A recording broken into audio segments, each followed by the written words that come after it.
Hindi talaga biro ang mag-abroad. Naalala ko nga yung nanay at tatay ko sa sobrang pagmamahal sa akin, binenta nila yung baka, yung baboy, tapos yung bahay namin, isinanla namin, pero hindi pa rin nagkasya. Naghanap pa rin kami nung pwedeng pangutangan namin. After nung balikom namin lahat ng pera na kailangan, sobrang excited ako kasi eto na, simula na yung mga pangarap ko. First time ko sumakay ng aeroplano, tapos first time ko makakarating ng Paris. Kaso pagdating ko sa Paris, nahuli ako. Kinulong nila ako. Doon ko naramdaman na unti-unting gumuho yung mga pangarap ko.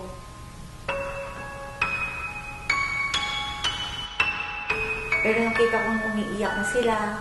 Umiiyak na yung mga kapatid ko, yung mga umaasa sa akin. Doon ko sinabi sa sarili ko na hindi ako pwede sumuko. Lalaban ako. Bumalik ako sa Paris.